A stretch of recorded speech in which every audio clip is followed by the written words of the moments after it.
Washington Pod presents EARL Nightingale.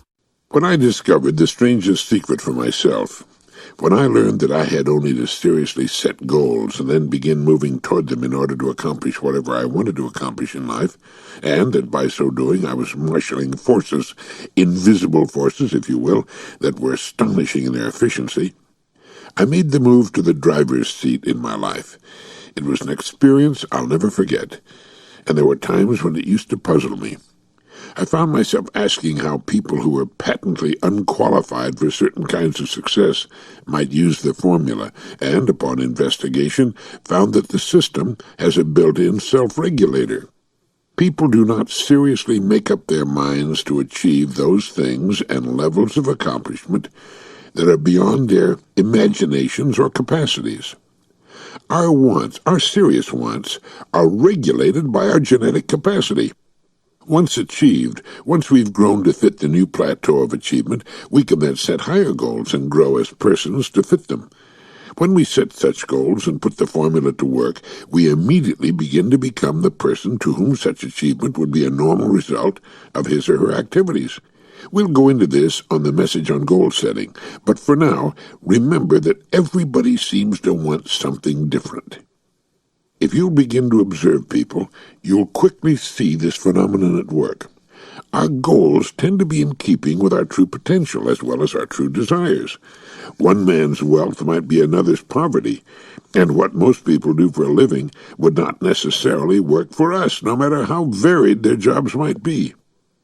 It's really amazing how people fit into the categories we need for a viable society, from picking up trash and repairing streets and highways, driving airport limousines, working at airport coffee shops, hotel clerks, bellmen, cooks, waiters, police officers, radio announcers, television news people, actors, actresses, writers, producers, camera people, makeup people, grips, scenery designers, stray dog catchers, politicians and businessmen and women. To fit every possible human need and want, there are people quite happy to work at all those callings. They constitute what William James called the great flywheel of society. They're not only apparently quite content in those jobs, but willing to do them in the most out-of-the-way and unlikely places. It's really wonderful. But for each of them, to understand that we become what we think about can make an enormous difference in his or her life. And about that apparently quite content business, surveys indicate that as high as 65% of those who seem perfectly happy where they are would gladly move into more congenial and interesting work if, 1, they knew what it was they really wanted to do, and 2, if they thought they could successfully make the leap to such work.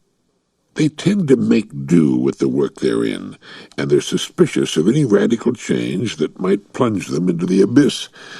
Eric Hoffer pointed out in his marvelous little book, The True Believer, that there is a conservatism of the poor that's as rigid as the conservatism of the very rich.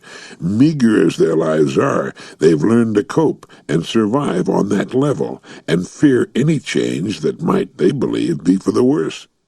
So each of us sits at the controls of this enormous source of potential power, the human mind. On every side of us we can see what the minds of human beings can and have brought about in the world.